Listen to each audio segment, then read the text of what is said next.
PRKACA와 CP 그리고 PK에 대해서 좀 말씀을 드리면은 PRKACA와 B가 이런 식으로 여기에 있는 CA 유닛과 CB 유닛을 코딩을 하고 거기에 이제 R1과 R2 유닛이 붙어서 이렇게 4개가 바인딩 된 것이 PKA입니다. 그래서 여기에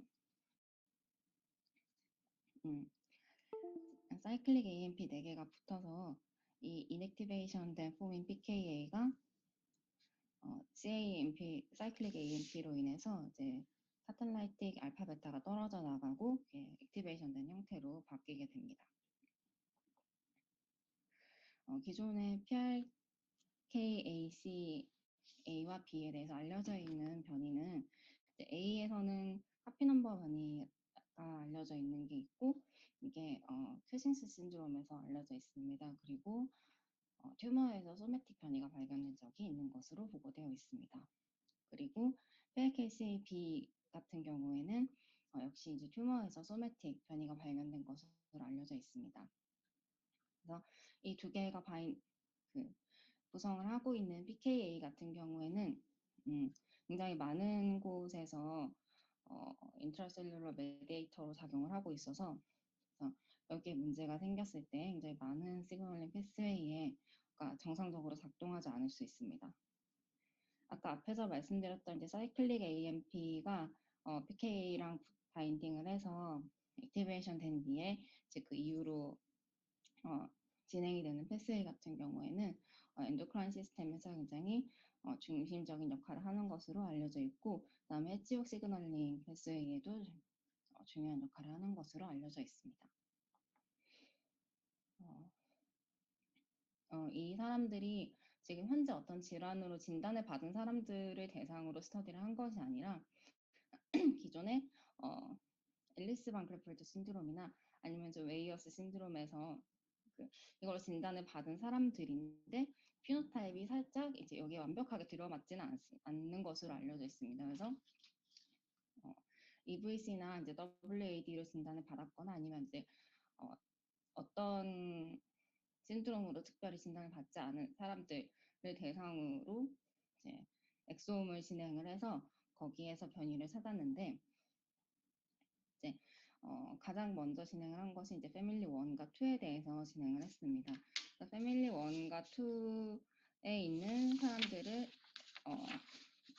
먼저 진행을 한 이유는 이 사람들이 두 세대에 걸쳐서 동일한 피노타입이 나타나기 때문이고 여기에서 affected individual에서 공통적으로 나타나는 변이들 그리고 그 중에서 이제 unaffected family member에서는 나타나지 않는 변이를 고르고 그다음에 CAD랑 폴리펜 그리고 마이너리 프리퀀시 0.001 이하를 적용을 해서 찾은 변이가 PRCA-K1의 409번의 G가 A로 바뀌는 그러니까 아미노애시드로 치면 137번의 글라이신이 아지닌으로 바뀌는 변이를 유일하게 이 변이만 이제 이 조건에 해당하는 것으로 찾았습니다.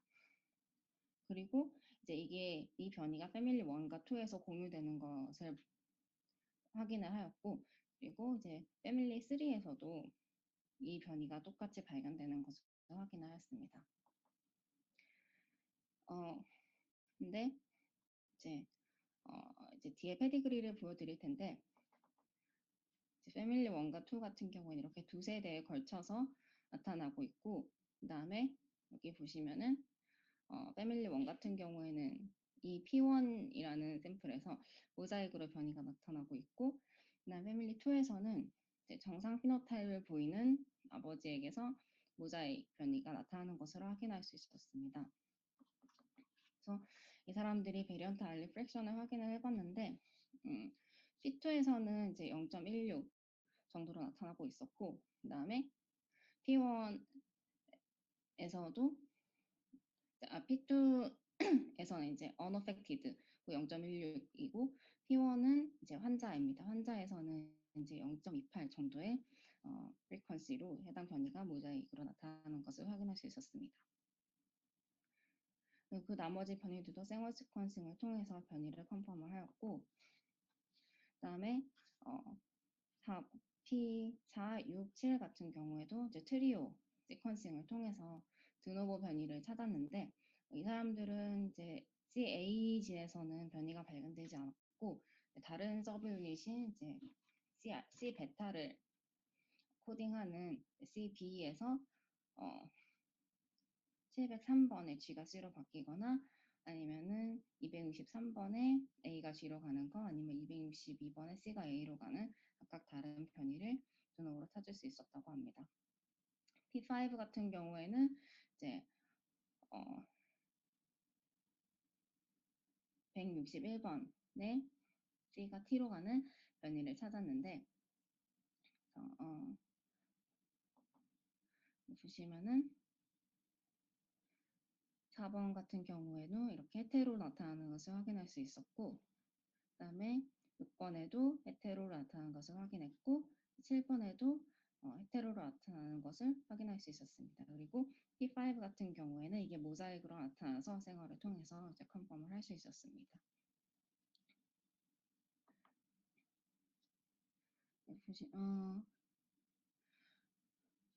그리고 이제 밸런트 알리 프랙션을 보면은 P5 같은 경우에는 0.32 정도로 밸런트 알리 프랙션이 나타나는 것을 확인을 하였습니다.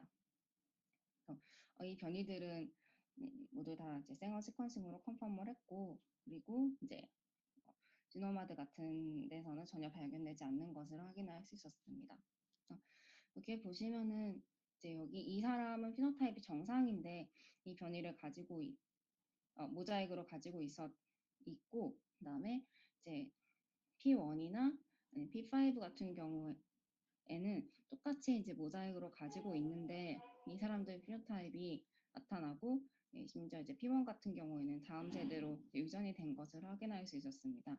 네, 픽을 보시면은 P1이나 P5 같은 경우에는 픽이 이제 3분의 1 정도로 꽤 많이 올라오는 것을 볼 수 있는데 이 사람 같은 경우에는 픽이 굉장히 낮은 것을 볼 수 있습니다. 이게 NGS를 했을 때 리드뎁스에서도 나타나듯이 이 사람 같은 경우에는 이 변이를 가지고 있는 셀이 굉장히 비율이 적은 것을 알 수 있고 이 사람들이 그 부분에 대해서 명확히 언급하지 않고 있긴 하지만 아무래도 P1과 P5에 비해서는 어떤 영향을 줄 수 있을 만큼의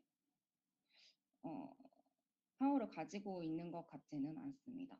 확실한 것은 일단 20-30%의 비율로 나타나는 모자이시즘은 해당 사람들에게서 피노타입을 나타내고 10% 정도로 나타나는 것은 피노타입을 나타내지 않는다는 것을 확인을 할 수 있었습니다.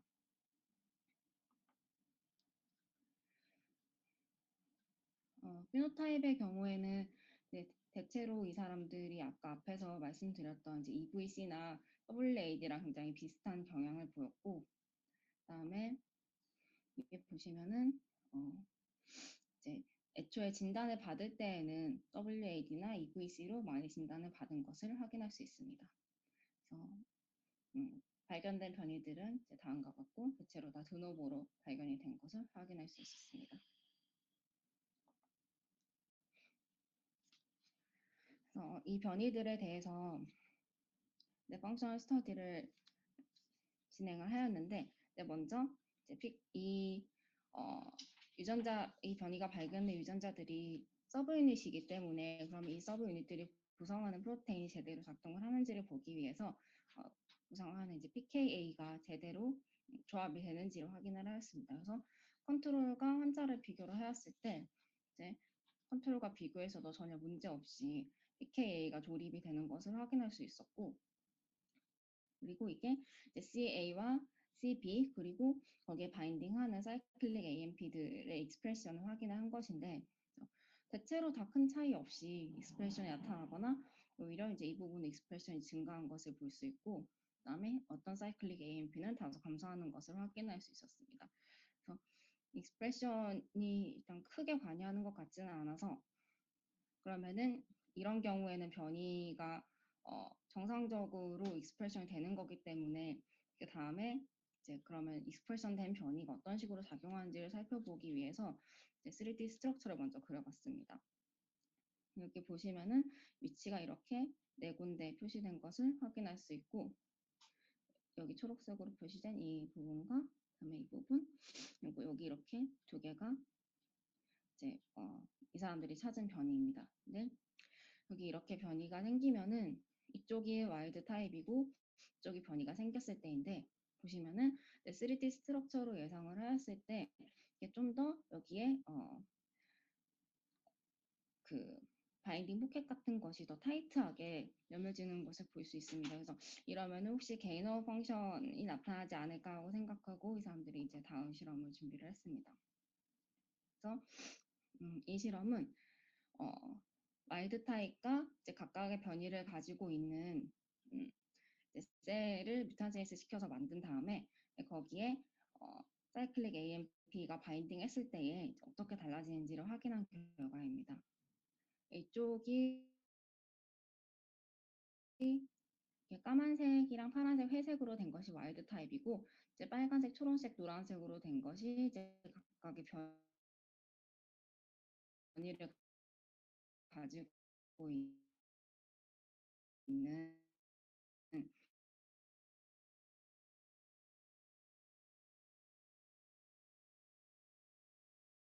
어, 셀라인들인데,